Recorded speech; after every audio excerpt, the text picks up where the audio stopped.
Bismillahirrahmanirrahim. Assalamualaikum warahmatullahi wabarakatuh. Alhamdulillahi ala ihsanihi wa syukru lahu ala taufiqihi wa amtinanihi. Wassalatu wassalamu ala asfiyaihi wa khairi khalqihi wa ala alihi wa ashabihi wa man sanna bi sunnatihi ila yaumi liqa'ih. Asyhadu an la ilaha illallah ta'ziman li sya'nihi wa asyhadu anna Muhammadan abduhu wa rasuluhu ad-da'i ila ridwanihi. Allahumma salli ala nabiyyina Muhammad wa ala ali Muhammad. Allahumma inna nas'aluka ilman nafi'a wa rizqan tayyiba wa amalan mutaqabbala. Allahumma la ilma lana illa ma 'allamtana fa'allimna ma yanfa'una wa zidna ilma warzuqna fahma. Allahumma faqihna fid din wa 'allimna at-ta'wil ya arhamar rahimin. Alhamdulillah, segala puji bagi Allah Subhanahu wa taala yang masih juga memberikan kita kesempatan. Allah Subhanahu wa taala masih melimpahkan juga kenikmatan kepada kita di saat yang sama dengan kenikmatan yang Allah limpahkan, masih juga ada kemaksiatan yang kita persembahkan. Di waktu yang sama berbarengan dengan kesempatan yang Allah berikan, ada kesia-siaan juga yang masih kita lakukan. Seraya kita meminta ampun kepada Allah Subhanahu wa taala, memohon ampun kepadanya agar Allah ampuni dan hapuskan dosa-dosa kita. Juga Allah Subhanahu wa taala mudahkan kita untuk melanjutkan langkah beribadah, melakukan ketaatan kepadanya sampai hari kiamat.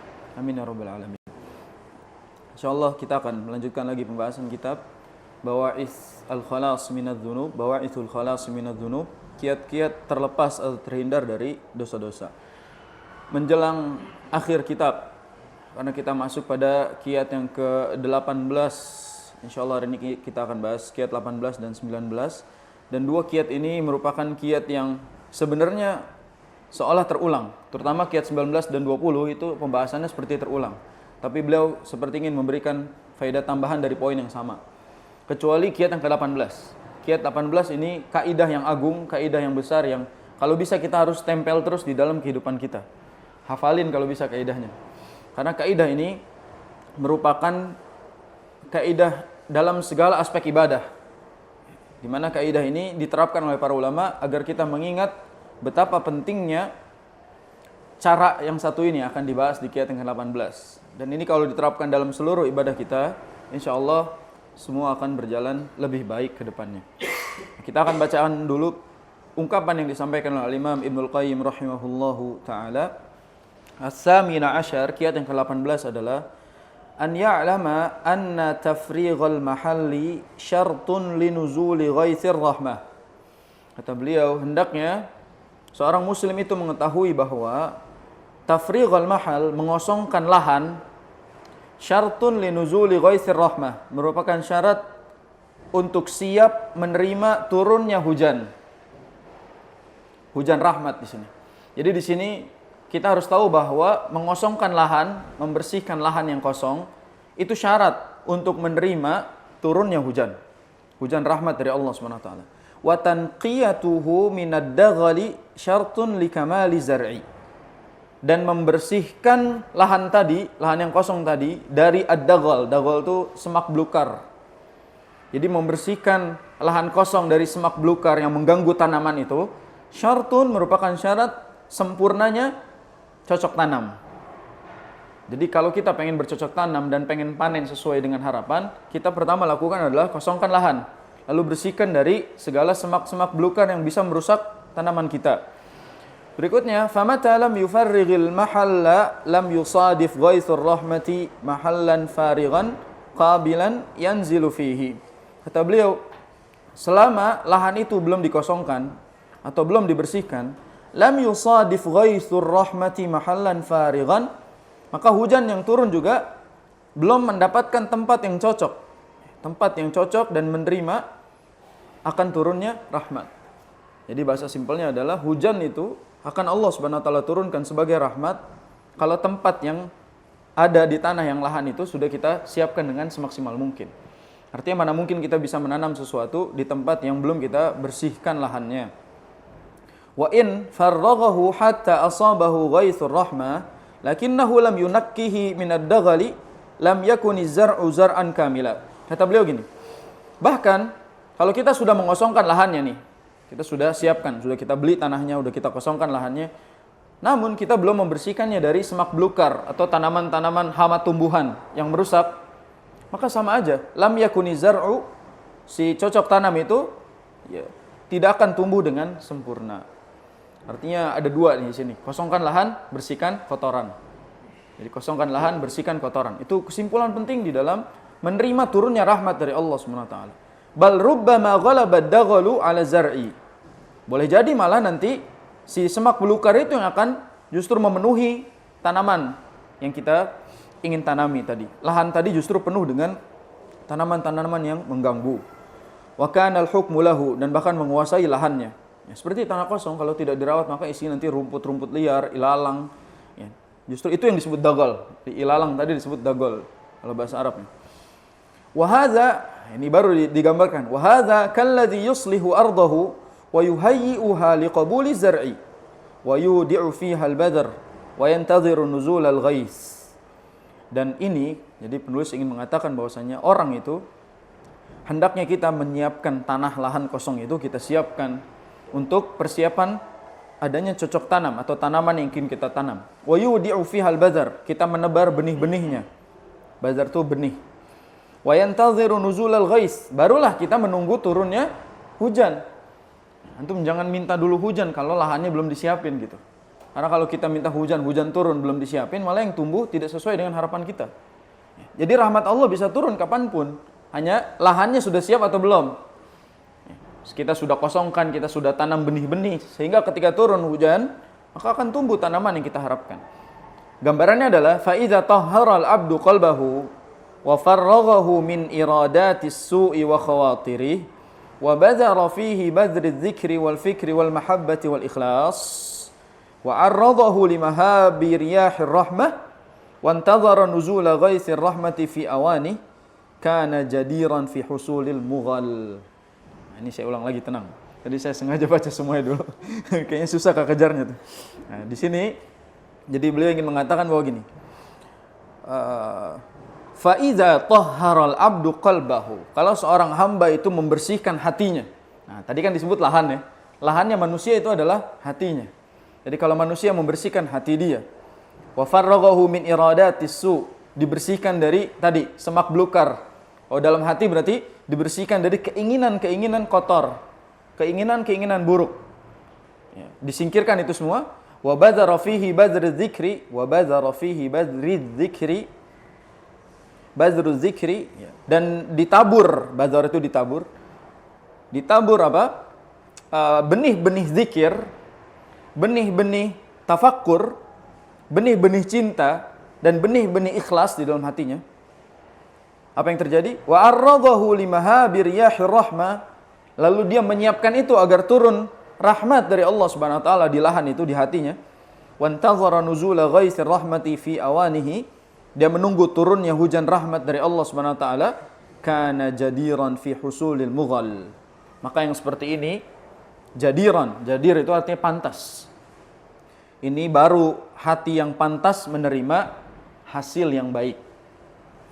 Wa kama yaqwa ar-raja'u linuzulil ghais fi waqtihi, sebagaimana semakin menguat harapan menanti turunnya hujan pada waktunya, kadzalika yaqwa ar-raja'u li isabati nafahatir rahmani jalla jalaluhu.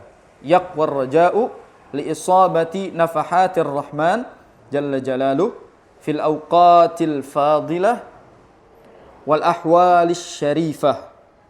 Ya, jadi beliau ingin mengatakan bahwa semakin menguat keinginan kita di dalam menanti turunnya hujan, maka Allah juga akan mengabulkan itu. Jadi kalau kita menanti hujan, misalnya kita anggap ini lahan yang kosong, kita punya lahan kosong, kita pengen menanam itu padi misalnya, kita bersihkan segala macamnya, lalu kita taburkan benih-benihnya, lalu kita nantikan hujan. Semakin besar harapan kita akan turunnya hujan, maka itu semakin dekat Allah kabulkan. Maka ketika hati kita sudah kita bersihkan, sudah kita kosongkan, sudah kita bersihkan kotoran-kotoran tadi, lalu kita menanti turunnya rahmat Allah, maka semakin dekat turunnya rahmat Allah di dalam hati kita itu. Wala siyama idza ijtama'atil himam wa tasa'adatil qulub wa azumal jam'u. Nah, ini apalagi ditambah dengan ijtama'at al-himam. Berkumpulnya al-himam. Al-himam. Himam itu jamak dari himmah atau semangat.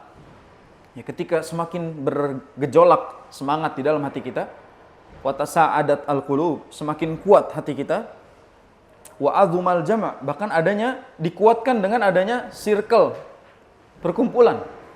Jadi kita tuh kalau mau berubah, ya simpelnya, bahasa simpelnya, kita tuh kalau mau berubah, bersihkan hati dari kotoran-kotorannya, kosongkan. Setelah itu berharaplah Allah turunkan hidayah atau rahmat. Dikuatkan dengan adanya semangat, dikuatkan hati kita, ditambah lagi ada orang-orang sekitar kita, itu maknanya. Jadi kalau udah ada ditambah dengan orang-orang sekitar yang mensupport, semakin gampang. Wa azumal jam'u ka jam'i Arafah wa jam'il istisqa wa jam'i ahli Jum'ah. Ya, jadi perkumpulan yang besar seperti perkumpulan di hari Arafah. Jadi kalau hari Arafah itu kenapa doa dikabulkan di hari tersebut? Karena semua orang berkumpul di satu tempat dan meminta kepada Allah. Maka semakin dekat dikabulkan oleh Allah Subhanahu wa taala. Kenapa istisqa itu selalu menghasilkan hujan? Karena semua orang berkumpul di satu tempat dan dia meminta sesuatu yang sama. Maka Allah juga kabulkan. Jadi bukan kita doang yang minta, tapi banyak orang yang minta nih. Dikuatkan dengan banyak orang. Atau berkumpulnya orang di hari Jumat. Kenapa Jumat itu setelah Jumatan sorenya merupakan hari yang atau jam-jam di mana dikabulkannya doa? Karena orang-orang berkumpul di hari Jumat dan meminta kepada Allah Subhanahu wa taala di waktu yang sama. Jadi semakin menguatkan. Itu bedanya doa sendiri sama doa rame-rame. Berubah sendirian sama berubah rame-rame. Itu bedanya. Itu maksudnya. Jadi kita pengen bersih dalam sendirian itu jauh lebih sulit dibandingkan pengen berubah bareng-bareng. Itu bahasa simpelnya. Fa inna ijtima'al himam wal anfas asbabun nasabaha Allah taala muqtadiyatun li husulil khair. Kata beliau, berkumpulnya semangat dan jiwa-jiwa di satu yang tempat dengan tujuan yang sama, itu memudahkan dikabulkannya kebaikan yang diharapkan. Wa nuzul ar-rahmah, dan turunnya rahmat Allah Subhanahu wa taala. Kama nasaba sa'iral asbabi mufdiyatan ila musabbabatiha. Kata Ibnu Qayyim apa? Sebagaimana setiap sebab itu akan menghasilkan dampak atau akibat yang diharapkan. Bal hadhil asbabu fi husulir rahmah aqwa minal asbabil hissiyyati fi husuli musabbabatiha. Dan sebab mengharapkan rahmat Allah itu jauh lebih kuat dibandingkan sebab menginginkan sesuatu yang bersifat hissiyah. Hissiyah itu bahasa kitanya apa? Indrawi. Jadi sesuatu yang konkret. Jadi berharap rahmat Allah itu justru jauh lebih besar peluang dikabulkannya. Walakinnal abda li jahlihi yaghlibu alaihi syahidu 'alal ghaib. Allah. Lihat bahasanya, lakinnal abda li jahlihi. Akan tetapi sayang seribu sayang, seorang hamba dengan kebodohannya, li jahli, dengan kebodohannya, yaghlibu alaihi syahid 'alal ghaib. Jadi dia lebih percaya yang kasat mata daripada yang gaib. Kayak kita itu lebih senang menerima yang nyata, yang kontan dibandingkan yang dijanjikan. Wal hissu 'alal aql, dan sesuatu yang bisa diraba atau panca indera dibandingkan sesuatu yang bisa difikirkan secara logika. Walidzulmihi yu'thiru ma yahkumu bihi hadza, dan karena kebodohannya tadi, karena kezalimannya, dia mengedepankan sesuatu yang harusnya dia salah dalam mengedepankannya. Jadi dia mengedepankan sesuatu yang salah. Wa yaqtadhihi ala ma yahkumu bihi al-akhar wa yaqtadhihi walau farraga al-'abdu al-mahalla wa hayya'ahu wa aslahahu lara al-ajaib. Kalaulah seorang hamba itu membersihkan dirinya, mengosongkan hatinya, menyiapkannya, maka dia akan melihat hal yang menakjubkan di dalam dirinya. Al-ajaib itu bahasa kita, ajaib. Itu hal-hal yang menakjubkan. Fa inna fadlallahi, karena sesungguhnya karunia Allah itu la yarudduhu illal mani'ul ladzi fi al-abd. Karena sesungguhnya karunia Allah itu tidak akan terhalang kecuali kita sendiri yang menghalanginya.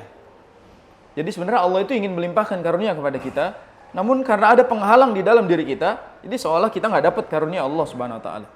Falau azala dzalikal mani', kalau kita menghilangkan penghalang itu, la sara'a ilaihil fadl, pasti karunia Allah itu segera masuk ke dalam diri kita. Min kulli sawb, dari segala penjuru, dari segala sisi. Fata'ammala halu nahrin azim yasqi kulla ardin yamurru 'alaiha. Renungkan tentang gambaran ada air sungai. Ini air sungai. Terus di sampingnya itu ada lahan-lahan, ada kalau di kampung sawah-sawah gitu. Yang perairannya itu dari sungai itu. Terus ada satu lahan yang kekeringan. Padahal posisinya sebelahan sama apa? Sungai tadi. Semua lahan-lahan lain justru mendapatkan aliran airnya, tumbuh. Tapi ada satu lahan di sampingnya, samping sungai, justru tidak mendapatkan air. Kira-kira apa sebabnya? Ada mania, ada penghalang antara si sungai yang harusnya dialirkan air itu ke lahan tersebut. Meskipun dia tinggal sebelahan sama sungai, itu tidak menjadi faktor utama si lahan itu bisa terairi oleh air. Ini bahasa gampangnya kayak gini, kita nih kalau tinggal depan masjid, nggak mesti orang yang tinggal depan masjid itu orang yang paling soleh daripada orang yang tinggal jauh dari masjid. Padahal tuh rumah samping masjid. Apa yang menyebabkan dia tidak menjadi jamaah masjid? Padahal ada orang yang rumahnya tinggal jauh dari masjid, tapi dia justru paling rajin datang ke masjid. Ada apa? Al-mani', ada penghalangnya. Jadi penghalang itu yang menghalangi seseorang dari karunia Allah. Dan sebenarnya Allah itu memberikan karunia pada siapapun. Cuma memang setiap individu ada yang terhalang dari karunia itu. Makanya di sini penulis ingin mengatakan apa? Fasahibuha yashkul jadb wan nahru ila janibi ardihi. Ada seorang petani yang mengeluhkan sawahnya itu kering. Padahal itu sawah sampingnya sungai. Jadi salahnya adalah kadangkala kita itu berharap banyak dari adanya kita tinggal di tempat yang baik. Padahal kita sendiri tidak membersihkan diri kita untuk siap menerimanya. Kalau saya boleh pakai bahasa simple, jadi panjang kali lebarnya Ibnu Qayyim ini, beliau pengen bilang gini, intinya, kalau pengen meninggalkan dosa, nggak usah sibuk cari tempat-tempat yang bagus, tapi sibuk bersihkan diri dulu. Karena kadangkala kita tuh menyibukkan lingkungan yang baik atau buruk. Padahal yang buruk itu ada di diri kita sendiri, ada di diri kita sendiri. Sehingga harusnya kita membersihkan diri kita, siap untuk menerima rahmat Allah Subhanahu wa taala, maka itu akan mudah membuka datangnya rahmat Allah Subhanahu wa taala kepada kita. Kita akan baca penjelasan dari itu 2 halaman tuh yang disebut sama Ibnu Qayyim tadi, panjang banget Masya Allah. Dan Anda dapat faedah penting dari yang beliau sampaikan tadi, kisah tentang sungai dengan lahan tadi. Itu menjadikan pelajaran bagi kita bahwa jangan salahkan di mana antum tinggal, atau jangan terlalu berbangga dengan di mana antum tinggal. Sama seperti perkataan orang, kalau tinggal di Mekah, Madinah, insya Allah jadi orang soleh. Enggak juga, Abu Jahal lahir di sana, tapi dia enggak jadi orang soleh. Terus jangan bilang bahwa semua orang yang tinggal di sana enaknya soleh, gampang taatnya. Enggak juga. Kalau hatinya kotor, tidak siap diisi dengan kebaikan, maka enggak bisa. Ada orang mengatakan bahwa kalau mau hafal Quran, sekolahnya harus pesantren. Kalau sekolah negeri enggak akan bisa. Justru ada orang yang sekolahnya negeri hafal Quran, yang pesantren enggak hafal-hafal. Apa faktornya kira-kira kalau bukan penghalang pada dirinya sendiri? Maka kaidah yang akan kita pelajari hari ini adalah, hafalkan ini, at-takhliyah qabla tahliyah. At-takhliyah qabla at-tahliyah. Kha wal ha. At-takhliyah artinya membersihkan. Kita bersihkan. Qabla tahliyah, sebelum menghiasnya. Jadi kita membersihkannya sebelum menghiasnya. Jadi kiat yang ke-18 yang penulis ingin sampaikan kepada kita adalah membersihkan jiwa sebelum menghiasnya. Jadi kalau kita pengen terlepas dari dosa, bersihkan dulu isi hati kita, bersihkan dulu dalam dari diri kita, baru kita bisa menghiasnya. Ada nggak orang make upan padahal belum mandi? Sebenarnya yang kelihatan kucel tuh mukanya, tapi udah pakai make up duluan gitu. Nah, ini kan nggak menyelamatkan juga gitu. Harusnya dibersihkan dulu dirinya, baru dia urusin covernya, baru dia urusin zahir luarnya. Itu yang salah dari kita adalah kita sibuk mempersiapkan luarnya, padahal dalamnya masih gagal. Harusnya kita kosongkan dulu, bersihkan dulu dari segala hama yang ada di dalam hati kita. Itu apa kaidahnya tadi? At-takhliyah qabla at-tahliyah. Nah, ini berlaku pada semuanya. Jadi kalau kita pengen istiqomah belajar, maka bersihkan dulu hatinya. Pengen istiqomah ibadah, bersihkan dulu hatinya. Itu mulainya di situ. Kita nggak mungkin bisa mendapatkan cahaya ilmu kalau kita tidak bersihkan hatinya. Tempat itu, tempat ilmu berada. Sama seperti rumah, kita nggak mungkin bisa mendekor kalau kita belum bersihin dulu. Orang kalau pindahan rumah, yang dia lakuin kan nggak mungkin dekor dulu. Tapi dibersih-bersihin dulu, baru dia dekor. Begitu hati manusia, bersihkan dulu baru di dekor hatinya. Baru kita isi, kita hiasi hati kita dengan ibadah-ibadah. Nah. Bayyanal musannifu rahimahullah qaidatan azimah. Ibnul Qayyim menjelaskan kepada kita kaidah yang agung. Ini pertanyaan Anda. Ibnul Qayyim bilang nggak kaidahnya takhliyah qabla tahliyah? Disebutin nggak sama Ibnul Qayyim tadi di perkataannya? Kenapa beliau menyimpulkan kayak gitu? Ini namanya ta'liq. Ini yang disebut ta'liq. Jadi beliau itu memberikan komentar bahwa sebenarnya yang ingin disampaikan oleh Ibnul Qayyim adalah kaidah ini. At-takhliyah qabla tahliyah. Wa hiya anna tafrighal qalbi ini. Bahwasanya mengosongkan hati min darani syirk, ini boleh diharokat ini, min darani asyirki wal bid'ati wal ma'siyati syartun li husulil khairi wal barakah. Jadi mengosongkan hati, membersihkan hati dari kotoran, daran itu kotoran. Dari kotoran kesyirikan, kotoran bid'ah, kotoran maksiyah, itu merupakan syarat masuknya kebaikan dan keberkahan. Makanya yang paling susah itu menasihati para pelaku maksiat, pelaku syirik, pelaku bid'ah. Susah itu. Pelaku bid'ah dinasihati nggak bisa, udah ngebagel itu di hatinya, itu bahasanya. Udah mendarah daging di hatinya, nggak bisa. Pelaku maksiat yang sudah terbiasa dan maksiatnya nggak bisa. Kita bilang jangan dekati zina ke pelacur, susah. Itu udah darah daging dia. Maka susah kalau bukan dia sendiri yang mau membersihkan dirinya. Sama pelaku syirik juga, karena itu sudah mendarah daging dalam dirinya. Kita harus membersihkan kotoran-kotoran itu di dalam diri kita sendiri. Baru masuklah al-khair wal barakah, kebaikan dan keberkahan. Apa bedanya kebaikan? Ya, apa bedanya khair sama barakah? Kalau khair itu kebaikan secara umum. Kalau barakah itu kebaikan yang berlimpah. Jadi barakah itu lebih banyak daripada sekedar khair. Barakah itu al-khairul katsir. Kasratul khair, ya, kebaikan yang berlimpah itu barakah namanya. Rezeki yang berkah maksudnya berarti rezeki yang menghasilkan banyak kebaikan. Wa daraba rahimahullah lidzalika masalan mahsusan. Tadi Ibnu Qayyim memberikan kita perumpamaan yang konkret. Tadi gambarannya lahan, tanaman, tanah, itu kan konkret tuh permisalannya. Jadi kayak dikasih gambaran nih, umpamanya seperti ini gitu kan. Dikasih perumpamaan berupa lahan yang harus dikosongkan. Wa huwa anna man arada an yazra'a zar'an fa'alaihi awalan an yunaqqiyal arda minal adran. Ya, kalau kita mau bercocok tanam, mau menanam sesuatu, maka yang pertama harus kita lakukan adalah mengosongkan lahan. Mengosongkan lahan dari segala al-adran. Tadi apa adran? Daron, kotoran-kotoran. Dari segala bentuk kotoran. Wa yuhayyi'aha lizzira'ah, dan mempersiapkannya untuk menanam. Fa innaha ba'da dzalika satakunu ardan salihatan lil inbati walil ismar. Karena kalau sudah dikosongkan, sudah disiapkan, maka tanah itu siap untuk dicocok tanam, siap untuk ditanami, dan siap untuk berbuah insyaallah. Anda melihat gambaran kalau di kampung itu melihat sawah untuk diisi lagi sama yang sawah baru itu harus dibajak dulu, dibersihkan dulu segala macam ya kan, dibajak dulu sama alat, kadang dibajak dulu sama kerbau dan seterusnya, dibersihkan segala macam, ditunggu beberapa hari baru ditaburkan benih-benihnya. Habis itu ditunggu, baru mereka menunggu turunnya hujan. Kan lucu ada petani berharap segera turun hujan padahal lahannya belum dibersihin gitu. Ya nggak bakalan tumbuh apa-apa. Sama kayak kita, kalau kita mau benar bersihin dulu hatinya. Minta aja sama Allah begini dan begitu, tapi hatinya belum dibersihin, belum siap. Jadi hati kita dibersihkan dulu agar siap dimasuki kebaikan.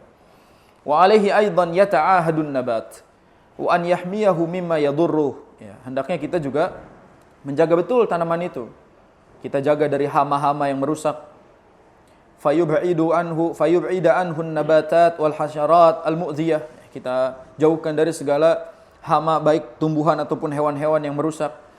Wallati qad tankhiru fihi wa tumriduh, yang bisa merusak atau bisa menghasilkan kerusakan.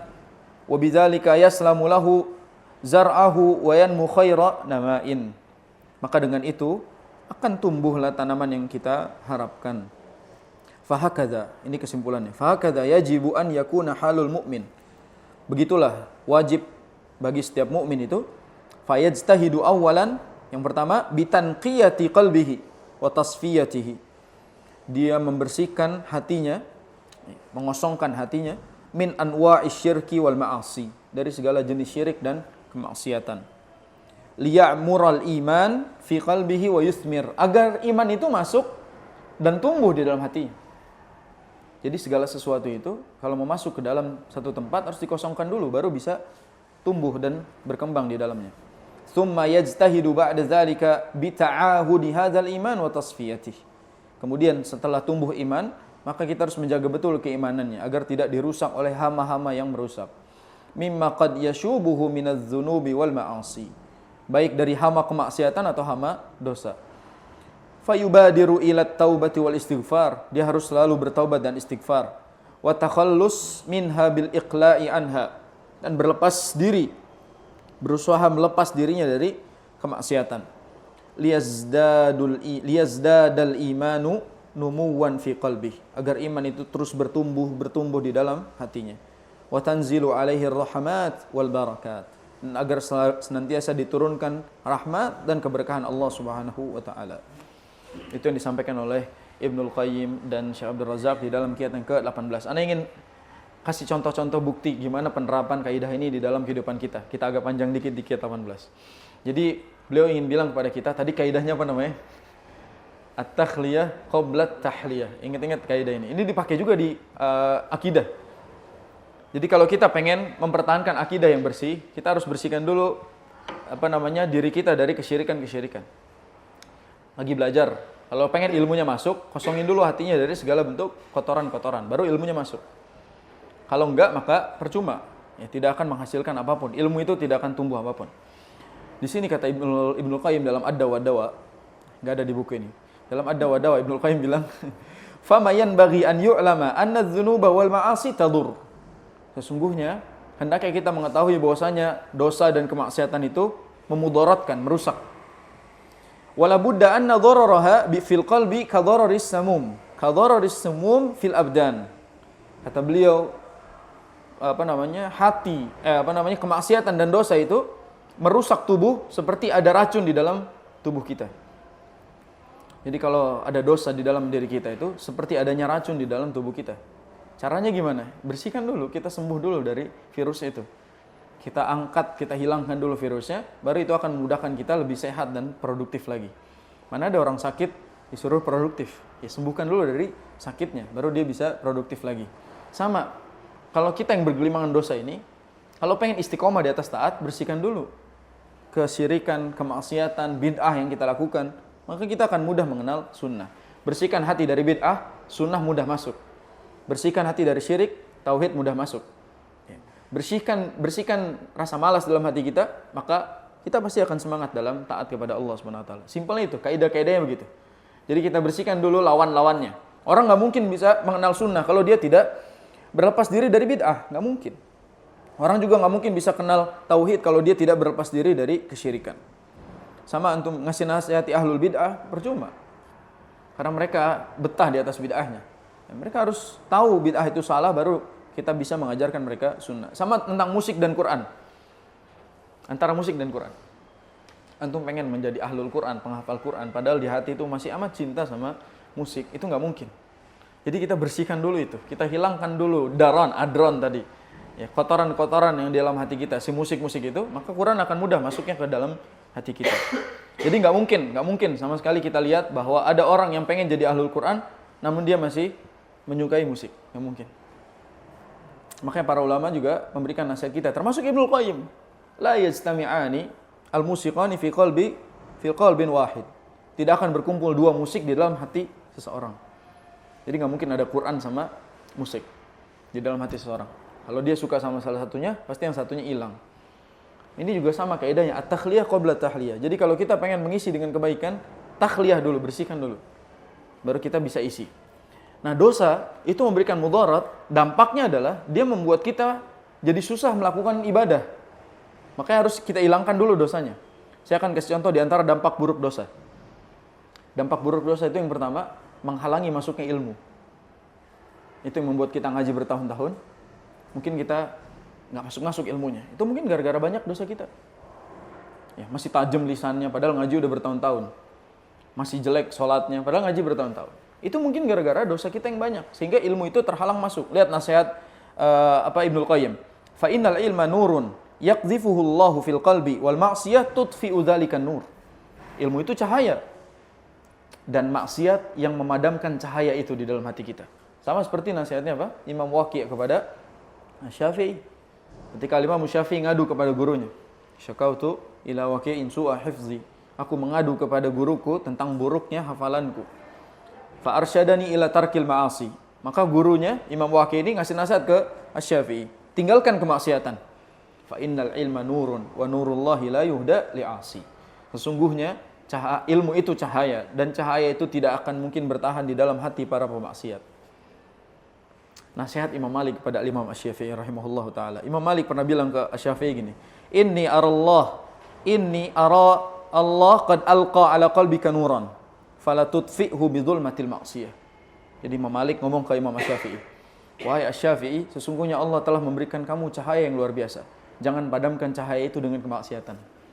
Ini nasihat dalam nih. Sehingga ilmu yang selama ini kita pelajari akan lenyap begitu saja dengan kemaksiatan yang kita lakukan. Maka kosongkan itu semua agar ilmu itu masuk. Yang kedua, dampak buruk dosa adalah menghalangi rezeki. Jadi menghalangi rezeki. Kata orang gini, kalau berilmu gampang cari rezeki. Belum tentu juga. Kalau banyak dosanya susah dapat rezeki. Rezeki itu milik Allah. Allah Subhanahu wa taala yang memberikan rezeki. Jadi kalau kita banyak dosanya, Allah juga menghalangi kita dari rezeki. Kata Nabi SAW, innal abda la yuhram ar-rizq bidzanbi yusibuhu. Sesungguhnya seorang hamba terhalang dari rezeki sebab dosa yang ia lakukan. Jadi gara-gara itu merupakan penghalang dari rezeki kita. Kalau bahasa Ibnul Qayyim gini, kama anna taqwallahi majlabatun lirizqi fatarkut taqwa majlabatun lil faqri. Sebagaimana takwa kepada Allah itu penyebab datangnya rezeki, maka sama pula melakukan kemaksiatan, meninggalkan takwa itu adalah penghalang dari rezeki. Wal'iyadzubillah, hati-hati. Kalau ada pertanyaan, kenapa kok orang yang banyak dosanya kaya raya? Nah, itu gimana tuh? Ini kan kontradiktif antara dalil dengan kenyataan. Dalil mengatakan dosa itu menghalangi rezeki. Padahal orang yang banyak dosanya rezekinya ngalir terus. Hakikat rezeki itu bukan nominal. Kalau kita ngelihat dari nominalnya, harusnya Fir'aun masuk surga, Qarun masuk surga. Tapi pada kenyataannya mereka tidak termasuk orang-orang yang masuk dalam surga. Mereka ahlun nar, mereka dijamin masuk neraka. Sehingga kalau kita lihat seseorang dari nominalnya dan kemaksiatan dia lakukan tidak berdampak pada nominal tersebut, maka itu salah pandang. Pola pandang kita lihat dari sisi faktor hidupnya dia, bahagia atau tidak, mudah atau tidak urusan hidupnya. Rata-rata koruptor keluarganya pecah, hancur. Padahal kaya raya. Apa yang dia minta bisa, tapi hancur semuanya. Anaknya bandel semua, jatuh ke narkoba. Lihat, mereka-mereka yang kaya raya itu harusnya bahagia, tapi pecah rumah tangganya. Anaknya bandel semua, jatuh ke narkoba, bangkrut, dan seterusnya. Begitulah kira-kira, jangan lihat dari sisi zahirnya, padahal di balik itu ada kerusakan-kerusakan yang mereka rasakan. Terus juga di antara dampak buruk dosa yang berikutnya adalah sumber kesengsaraan. Itulah kenapa kita harus bersihkan, karena sumber kesengsaraan. Kata Ibnu Abbas gini, inna lisayyi'ati sawadan fi alwajhi wa dhulbatan fil qabri wal qalbi wa wahnan fil badani wa nuqsan fi rizqi wa bughdatan fi qulubil khalqi. Jadi dosa itu menggelapkan wajah, menggelapkan hati, menggelapkan kuburan, mengurangi rezeki, melemahkan badan, dan menghasilkan kebencian di hati orang-orang yang tinggal dekat kita. Itu dampak buruknya dosa, wal'iyadzubillah. Jadi faktornya merusak secara zahir dan batin. Itu berbahayanya. Maka mari kita takhliyah dulu, kita bersihkan. Kita sibuk takhliyah dulu sebelum tahliyah. Ya, orang kalau baru hijrah langsung bangga dengan bermodelkan pakaiannya, fashionnya, dia nggak akan berubah. Karena yang harus disibuk bersihkan itu dalamnya, bukan luarnya. Jadi percuma motor tuh bodinya diganti, kalau ternyata olinya yang bikin motor itu rusak. Ya. Jadi percuma kita tuh ngebersihin covernya, ternyata dalamnya yang bermasalah. Kayak kita sekarang, kita harus sibuk memperhatikan dalamnya. Dan yang tahu dalamnya siapa? Nah, kita sendiri. Maka udah jangan sibuk ngurusin dalaman orang, kan gitu. Jangan sibuk ngurusin dalaman orang, urusin dalaman Anda sendiri. Kenapa? Kita harus bersihkan yang ada dalam diri kita sendiri agar kita benar-benar siap. Itu musibahnya kita ngaji lama banget, bertahun-tahun gitu. Tapi kadang-kadang nggak masuk-masuk, mungkin gara-gara dosa kita. Jadi kayak kepenuhan gitu, memorinya full. Kita paksa masuk, susah. Ini penuh nih, diisi lagi gitu. Ya luber, nggak masuk-masuk. Bersihkan dulu nih gelasnya, baru kita isi. Dan yang paling baik seorang mukmin itu harus tetap mengosongkan isi hatinya, agar masuk terus. Ilmu tuh masuk terus. Jadi dia tidak pernah merasa penuh. Dia selalu ingin diisi dengan hal-hal positif. Sehingga baik pula hasil yang didapatkannya. Nah, itu kira-kira kiat yang ke-18 dari yang disampaikan oleh Ibnu Qayyim. Lanjut lagi perkataan Ibnu Qayyim yang kiat yang ke-19. Ini nggak kalah panjang nih, balap-balapan 18-19, cukup panjang juga. Dan yang ke-19 ini sebenarnya merupakan hal yang mungkin pernah disinggung sebelumnya. Kata Ibnu Qayyim rahimahullah, at-tasi' asyar yang ke-19 adalah an ya'lamal 'abdu anna Allah subhanahu khalaqahu li baqa'in la fana'a lahu. Kata beliau apa? Hendaknya seorang hamba itu mengetahui bahwa Allah Subhanahu wa taala itu menciptakannya untuk hidup abadi yang tidak ada kefanaan setelahnya. Jadi sebenarnya Allah ciptakan kita itu untuk hidup selamanya. Di mana? Di akhirat. Di akhirat. Jadi Allah Subhanahu wa taala itu menciptakan kita sebenarnya, kita itu diciptakan untuk hidup itu untuk selamanya. Tapi bukan di sini. Itu yang maksud yang ingin disampaikan. Jadi kalau kita pengen tahu hakikat mencari kebahagiaan dan kenikmatan, nggak di sini. Sebenarnya Allah pengen kasih kita kebahagiaan ada abadi, kenikmatan abadi, tapi bukan di sini tempatnya. Terus beliau bilang gini, la fana'ala wali izzin la dhulla ma'ahu. Allah juga menciptakan manusia itu untuk kemuliaan yang tidak ada kehinaan setelahnya. Wa amnin la khaufa fih. Rasa aman yang tidak ada rasa takut lagi berikutnya. Wa ghana'in la faqra ma'ahu, dan kekayaan yang tidak ada miskin lagi berikutnya. Walazzatin la alama ma'aha, dan untuk kelezatan yang tidak ada lagi rasa sakit berikutnya. Wa kamalin la naqsa fihi, dan kesempurnaan yang tidak ada lagi kekurangan di dalamnya. Wamtahanahu fi hadhihi ad-dar bil baqa'i alladhi yusri'u ilayhi al-fana. Wamtahanahu fi hadhihi ad-dari bil baqa'i alladhi yusri'u ilayhi al-fana. Dan Allah menguji manusia untuk tinggal di tempat ini, di dunia yang cepat sirnanya, yang fana. Jadi sebenarnya kita ini di dunia lagi diuji, bukan lagi tinggal. Makanya ada definisi meninggal dunia, karena kita akan meninggalkannya. Udah tahu ada definisi itu, dan tidak akan mungkin ada meninggal akhirat, nggak ada.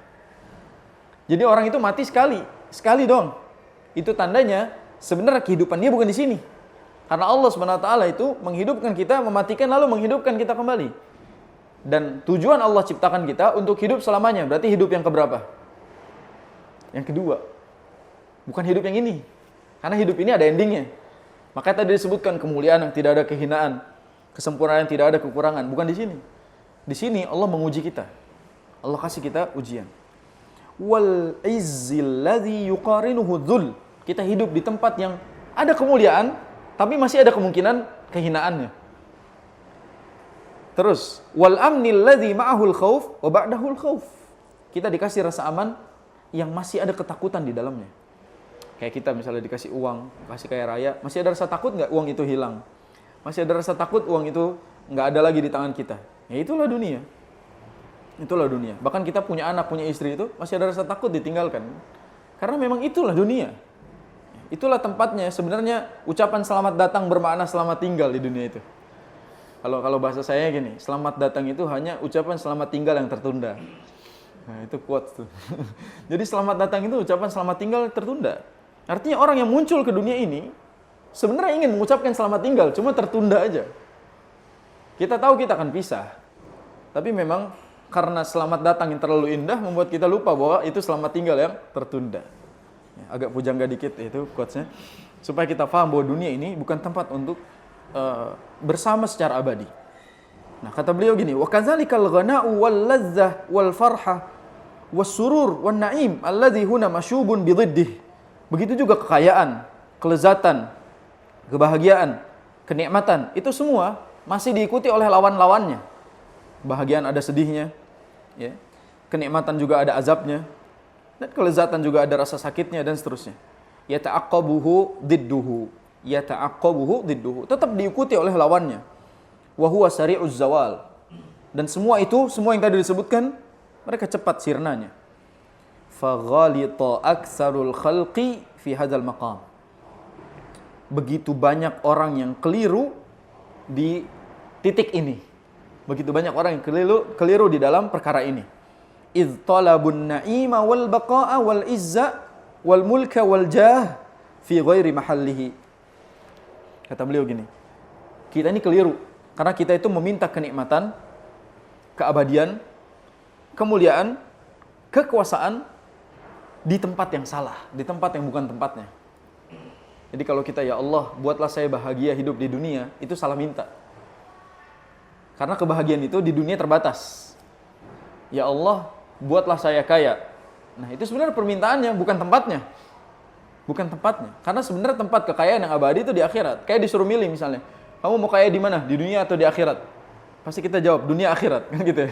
Itulah manusia, tamak sifatnya. Coba pilih salah satu, mau kaya di dunia apa kaya di akhirat? Dia bilang, saya mau kaya di dunia. Karena zahir. Saya sebenarnya ingin mengatakan pesan-pesan disampaikan Ibnu Qayyim juga ini menarik. Bahwa beliau mengatakan bahwa manusia ini lebih suka sama perkara yang kontan dibandingkan yang masih dijanjikan. Ya, jadi apa-apa yang sudah dibuktikan secara zahir itu lebih menarik dibandingkan yang masih dijanjikan oleh Allah SWT. Gitu. Nah di sini beliau pengen bilang bahwa itu bukan tempatnya. Fafatahum fi mahallihi, karena itu akan pergi, akan segera sirna dari tempatnya. Wa aksaruhum lam yadhfar bima talabahu min zalik. Dan mayoritas dari kita itu belum berhasil untuk mendapatkan apa yang kita minta. Walladzi dhafara bihi innama huwa mata'un qalil. Sebenarnya yang selama ini kita minta kepada Allah itu adalah perhiasan yang sedikit. Jadi kenikmatan dunia yang selama ini kita kira banyak ini sebenarnya hanya sedikit. Mata'un qalil. Wa mal hayatud dunya illa mata'ul ghurur. Tidaklah dunia ini hanya perhiasan yang menipu. Summa yazulu anhu, kemudian pergi.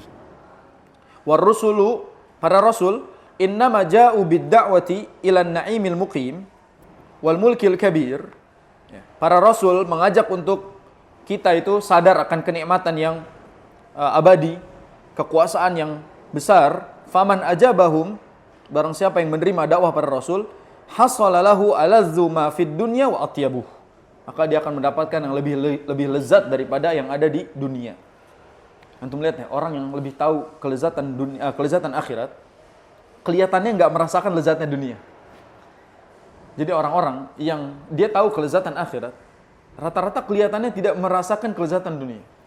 Dan mayoritas orang-orang yang merasakan kelezatan dunia, itu memiliki kemungkinan tidak merasakan kelezatan akhirat. Walaupun kita tahu bahwasanya itu semua berada di dua sisi yang bisa sama-sama saling mendukung. Bisa sama-sama mensupport. Tapi ini kenyataannya begitu. Kita kalau terlalu terjerumus, maka itu membuat kita seolah-olah lupa bahwasanya ada yang lebih besar daripada itu. Itu yang ingin beliau sampaikan. Faman ajabahu hasalalahu alazzu ma fid dunya wa atyabu. Fakana aishuhu fiha atyaba min aishil muluk faman dunahum. Maka dia akan mendapatkan kehidupan yang lebih baik daripada kehidupan seorang raja di dunia ini. Fa inna zuhda fid dunya mulkun hadir. Bersikap zuhud di dunia, ya, merasa cukup apa yang Allah kasih saja di dunia ini, merupakan kerajaan yang nyata. Wasyaitan yahsudul mu'min alaihi a'zama hasadin. Syaitan tuh nggak suka kita terlalu memprioritaskan akhirat, tuh nggak suka syaitan.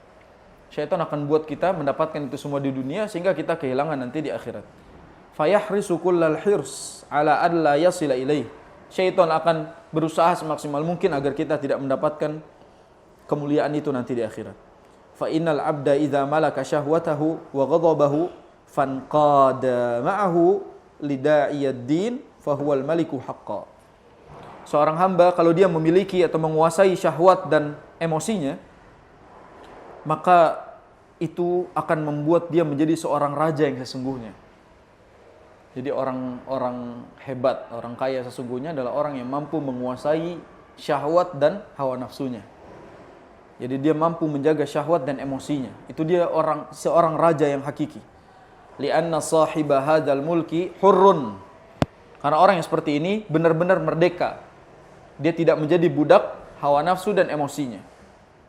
Wal malikul munqadu li syahwatihi wa ghadabihi abdu syahwati wa ghadabihi. Kebalikannya, ada orang kaya raya namun dia menjadi budak syahwat dan emosinya, hawa nafsunya, maka dia sebenarnya hanya seorang budak.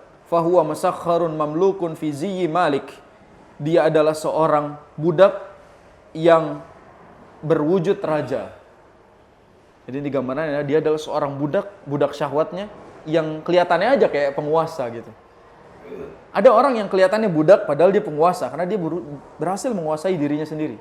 Tapi ada orang yang sebenarnya mengaku penguasa padahal dia digerogoti oleh hawa nafsunya sendiri. Beliau bilang kayak gini, fal maghrurul makhdu', orang yang tertipu, maghrur, makhdu' itu orang tertipu. Yaqa'u nadharahu 'alal mulki adh-dhahiri alladhi suratuhu mulkun wa batinuhu riqqun. Jadi orang yang tertipu adalah orang yang fokus tentang wujudnya yang seperti raja padahal di balik itu dia adalah budak syahwat dan budak hawa nafsunya. Wa 'ala syahwati allati awwaluha ladzatun wa akhiraha hasrah. Syahwat itu awalnya nikmat tapi endingnya penyesalan. Jadi segala kemaksiatan, segala dosa itu awalnya memang nikmat, namun akhirnya selalu berakhir penyesalan. Wal basirul muwaffaq yughayyiru nazarahu minal awaili ilal awakhiri wa minal mabadi'i ilal awaqibi. Kata penulis gini, dan mata orang yang mendapatkan taufik, mata orang-orang yang mendapatkan taufik dari Allah itu merubah pandangannya soal sesuatu itu dari awal sampai akhirnya, dari sebab ke akibatnya. Jadi orang kalau udah tahu hakikat sesuatu, dia pasti akan melihat, sebelum mengerjakannya dia udah melihat dampaknya. Jadi sebelum dia melakukan, dia udah pikir dulu, apa yang akan terjadi kalau saya melakukan hal tersebut. Wadzalika fadlullahi yu'tihi may yasha, itulah karunia dari Allah yang Allah berikan kepada siapapun yang Allah kehendaki. Wallahu dzul fadlil azim. Sungguhnya Allah itu adalah sang pemilik karunia yang agung. Jadi segala yang ada di sisi kita itu sebenarnya fana. Allah bilang dalam Al-Qur'an, ma indakum yanfad wa ma indallahi baq. Segala yang ada di sisi kalian itu sementara, dan yang ada di sisi Allah Subhanahu wa taala semuanya abadi. Itu yang Allah bilang dalam surat An-Nahl ayat 96. Jadi kiat yang ke-19 apa? Yang panjang ke lebar ini tujuannya ini, 19. An-na'imu wal izzul haqiqi fi daril baqa. Kenikmatan dan kemuliaan yang hakiki adanya di negeri yang kekal. Jadi kenikmatan dan kemuliaan yang sejati, yang sesungguhnya itu adanya di negeri yang abadi atau negeri yang kekal. Nah, ini kalau kita ngomongin ini, pasti di benak kita ada kata-kata gini, belum tentu. Karena kata-kata belum tentu itu belum konkret di mata kita. Karena kalau sudah benar-benar konkret, kita baru bilang iya juga. Jadi antara belum tentu dengan iya juga ini cuma terhalang apa? Kematian. Jadi antara belum tentu dengan iya juga hanya terhalang penyesalan aja. Jadi kita yang belum melihat itu, kita semua belum lihat itu. Sehingga kita nganggapnya belum tentu lah. Masih bisa dirubah, masih bisa di ini, masih. Padahal nanti di titik itu kita akan bilang iya juga gitu. Nah, ini harus hati-hati kita. An-na'imu wal izzul haqiqi fi daril baqa. Innallaha azza wa jal khalaqa lil ibadi baqa'an la fana'a ba'dahu. Sesungguhnya Allah menciptakan untuk hamba itu keabadian yang tidak ada kesirnaan lagi berikutnya. Wa izzan la dhulla fihi, ya kemuliaan yang tidak ada lagi kehinaan di dalamnya. Wa ghinan la faqra ma'ahu, dan kekayaan yang tidak ada lagi kemiskinan di dalamnya. Wa amnan la khaufa ba'dahu, rasa aman yang tidak ada lagi rasa takut di dalamnya. Wa dzalika fi jannatin na'im, yang dari tadi disebut itu tempatnya adanya di jannatin na'im, di surga. Jannah itu asal katanya artinya kebun. Jadi kalau ada kata jannah soal dunia, itu jannah artinya kebun.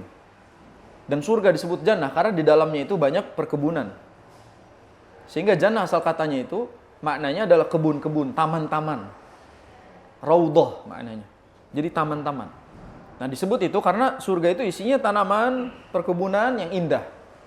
Sehingga disebut sebagai jannah. Nah ketika disebut jannatun na'im artinya ada taman penuh dengan kenikmatan.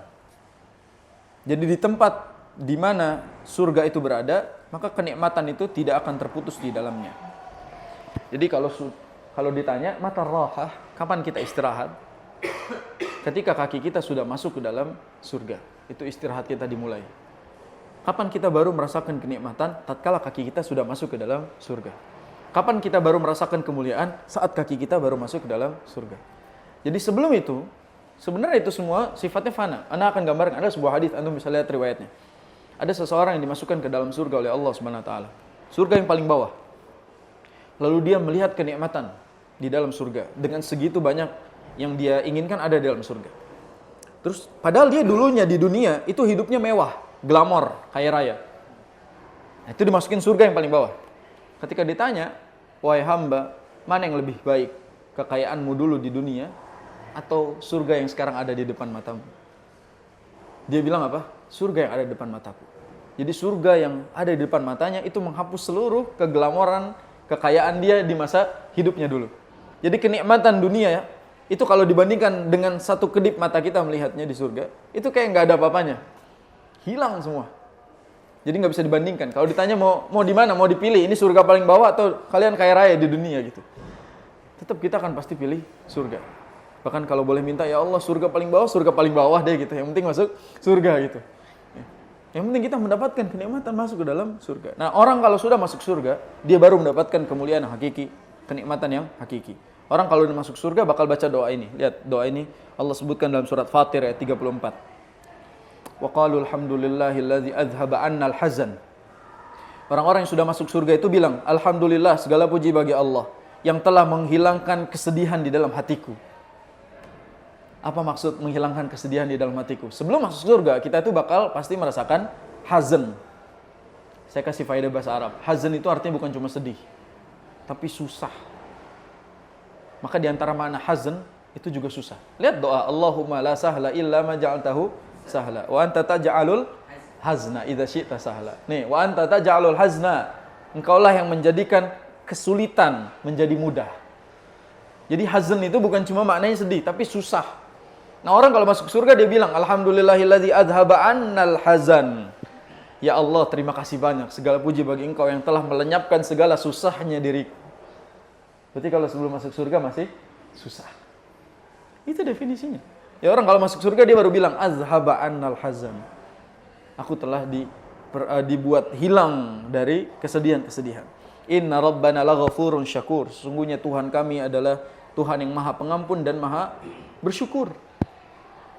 Terus juga alladzi ahallana daral muqamah. Dialah Allah Subhanahu wa taala yang telah menempatkan kami ke tempat yang kekal. Maqamah ini kekal. Min fadlihi dengan karunia-Nya. La yamassuna fiha nasabun. Kita tidak lagi merasakan lelah, susah di dalamnya. Wala yamassuna fiha lughub, dan kita tidak akan merasa lesu lagi di dalamnya. Itu pertanda bahwa ketika seorang sudah masuk surga, itu definisi dicabut semua kesedihan dan kesulitan hidupnya. Semoga Allah izinkan kita baca doa ini nanti di surga. Mudah-mudahan ini terucap dalam lisan kita gitu. Ada doa lain di surat Az-Zumar. Apa kata Allah Subhanahu wa taala? Wa qalu alhamdulillahilladzi di surat Az-Zumar itu yang telah apa namanya? Ana jadi lupa tuh. Wasiqal ladzina taqaw ila jannati zumara. Dan orang-orang ketika dikumpulkan oleh Allah Subhanahu wa taala masuk ke dalam surga, mereka bilang apa? Wa qul alhamdulillahilladzi, segala puji bagi Allah Subhanahu wa taala yang telah menjawab janji-janjinya dan telah membuat kita bebas memilih tempat kita di surga. Natabawwa'u minal jannati haitsu nasya. Yang telah membuat kita itu mendapatkan tempat yang kita inginkan di surga. Mereka bersyukur kepada Allah ketika masuk ke dalam surga. Ya, mudah-mudahan kita termasuk orang yang membaca doa ini. Kalau ada orang di dunia tiba-tiba bilang gini, kalau alhamdulillahilladzi azhaba 'annal hazan, salah tempat ya. Di sini akan ada berikutnya. Akan ada fase dia diuji oleh Allah Subhanahu wa taala. Walakinna Allah azza wa jalla imtahanahu fi hadhihi dar bimuta'in faniyah. Sungguhnya Allah Subhanahu wa taala menguji manusia di dunia ini, di tempat ujian ini dengan perhiasan-perhiasan yang fana. Waladzatin munaghasah, dan kelezatan yang semu. Wa mulkin zail, kekuasaan yang akan hilang. Fa in huwa sabar anha, kalaulah dia itu bersabar menghadapi ujian tersebut di dunia ini, wajtanaba ma harramallahu alaihi minha aqabahu Allahu bin na'imil hakiki. Kalau dia berhasil sabar dan menjauhi apa yang Allah haramkan di dunia, maka Allah akan membalasnya dengan kenikmatan yang sesungguhnya. Walazzatud daimah, dan kelezatan yang abadi fil akhirah, di akhirat. Sebagaimana Allah berfirman di dalam surat Hud ayat 108, "Wa ammal ladzina su'idu fa fil jannati khalidina fiha ma damatis samawati wal ard illa ma syaa rabbuk ata'an ghairu majdzudz." Kata Allah, adapun orang-orang yang bahagia ketika mereka masuk surga, khalidina fiha, mereka akan abadi di dalamnya. Ma damatis samawati wal ard, selama langit dan bumi itu masih ada, illa ma syaa rabbuk, kecuali Allah Subhanahu wa taala berkehendak lain. Atau an ghairu majdzud, sebagai karunia ghairu majdzud, yang tak akan terputus. Jadi di surga itu segala kebahagiaan tak terputus, kenikmatan tak terputus. Sebagaimana banyak orang bertanya, di surga itu sebenarnya nanti orang makan ada kenyangnya atau enggak? Ini pertanyaan. Di dunia kita dikasih makan, antum disuruh makan all you can eat misalnya, kan ada kenyangnya gitu. Sekarang di surga boleh makan apapun, ada kenyangnya apa enggak? Ada mulesnya apa enggak? Ini pertanyaannya. Ya. Jadi di surga itu semuanya atauan ghairu majdzuz, tidak terputus. Kita akan selalu lapar dan tidak akan kenyang. Haus dan tidak akan kembung. Kita akan bebas makan apapun dan tidak akan ada mules di dalamnya. Kita akan menikmati semuanya tanpa ada batasannya. Itulah hakikat kenikmatan-kenikmatan di surga. Di dunia nih, sekenyang-kenyangnya kita bisa makan, tetap ada batasannya. Kita bisa bayar mahal restoran semuanya juga tetap ada kenyangnya. Ada sakit perutnya. Tapi itu tidak akan kita rasakan nanti di dalam surganya Allah Subhanahu wa taala. Fal abdul mu'min idza stahdhara fi nafsi hadzal na'imil muqim. Seorang mukmin itu kalau dihadirkan di dalam hatinya kenikmatan yang luar biasa ini, wa alima anna ladzatal ma'siyati zailah sababun li hirmanihi min hadhil maqamatil aliyah. Dan dia tahu bahwasanya kelezatan maksiat itu akan sirna. Yang sirna itu menyebabkan dia terhalang dari kenikmatan yang abadi ini. Jahada nafsahu ala muqawamatiha wajtinabiha liyanalal hana'ah was-sa'adah ad-daimah. Maka dia akan berusaha meninggalkan kemaksiatan agar dia mendapatkan kenikmatan yang abadi. Kesimpulannya, yang ke-19 adalah di antara kiat menghindarkan diri dari dosa adalah ingat bahwa senikmat-nikmatnya maksiat di dunia itu penyebab kita tidak mendapatkan nikmat yang abadi di akhirat. Siapa yang bilang nikmat maksiat enggak nikmat? Maksiat nikmat. Makanya surga itu dikelilingi oleh makarih, hal-hal yang dibenci. Sedangkan neraka itu dikelilingi oleh sesuatu yang disukai. Maka orang itu sebenarnya menikmati kemaksiatannya. Cuma memang kenikmatan yang sebentar ini menyebabkan kita terhalang dari kenikmatan yang abadi. Itulah kira-kira yang disebutkan oleh Ibnul Qayyim rahimahullah dan dijelaskan oleh Syekh Abdul Razzaq. Intinya kita harus paham bahwa hakikat dunia ini tidak ada apa-apanya. Sampai Nabi SAW itu pernah bilang gini. Ana tutup dengan hadis ini. Kata Nabi SAW, "Mad dunya fil akhirati illa kama yudkhilu ahadukum isba'ahu fil yammi falyanzur bima yarji'." Kata Nabi SAW, apalah dunia? Dunia itu hanya seperti jari kita itu ketika dimasukkan ke lautan, lalu angkat jari kita, apa yang kita dapatkan dari air yang kita sentuh tadi. Jadi kalau kita lagi di lautan, kita masukin jari kita, terus angkat. Ada berapa tetes air yang bertahan di jari kita, itulah dunia. Itulah kira-kira gambaran dunia. Bahkan Nabi SAW itu mengatakan dengan tegas bahwa ma'ana, yang di hadis sebelumnya, apalah aku dengan dunia, apalah urusanku dengan dunia, kata Nabi SAW.